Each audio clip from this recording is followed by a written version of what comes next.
এই পৃথিবীতে এমন একজন মানুষ ছিলেন, যিনি যুদ্ধ না করেও সাম্রাজ্য গড়েছিলেন, যিনি সিংহাসনে বসেননি, কিন্তু রাজাদের চালনা করতেন। তিনি ছিলেন না কোনো দেবতা, কিন্তু তাঁর বুদ্ধি ছিল দেবতুল্য। তিনি জানতেন,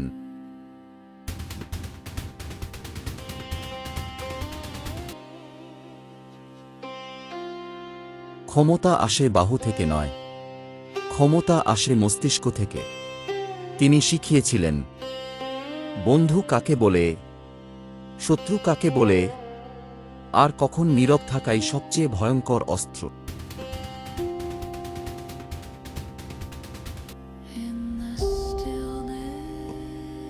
ইতিহাস তাঁকে ডাকে চাণক্য, নীতির গুরু, রাষ্ট্রকৌশলের জনক, মৌর্য সাম্রাজ্যের নেপথ্য স্থপতি।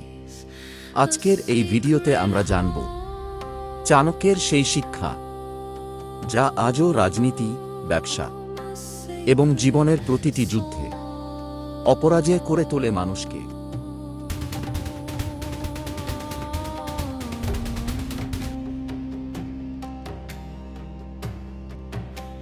যে ব্যক্তি পরিশ্রম করে, ভাগ্য তার পক্ষেই আসে। পরিশ্রমই সফলতার আসল চাবিকাঠি।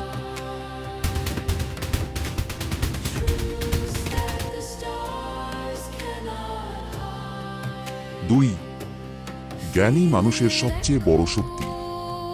টাকা হারালে ফেরত আসে, কিন্তু জ্ঞান বাড়লে জীবন বদলে যায়।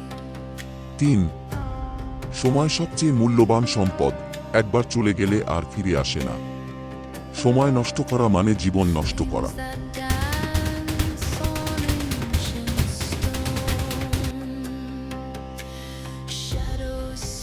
4, শত্রুকে কখনো ছোট করে দেখবে না।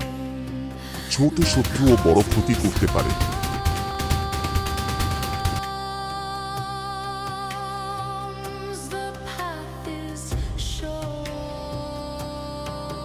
5, অতিরিক্ত বিশ্বাস বিপদ ডেকে আনে। সব জায়গায় সতর্ক থাকা বুদ্ধিমানের কাজ। 6,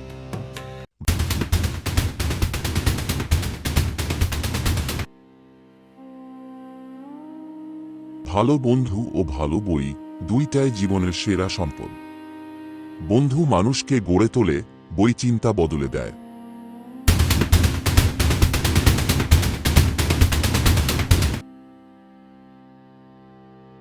7, অহংকার মানুষের পতনের কারণ।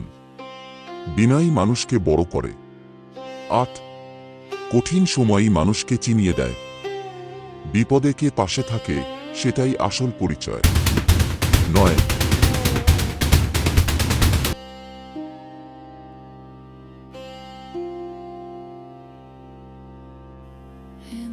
যে ব্যক্তি নিজের রাগকে নিয়ন্ত্রণ করতে পারে, সে সত্যিকারের শক্তিশালী। রাগ নিয়ন্ত্রণ মানেই নিজের উপর নিয়ন্ত্রণ। 10,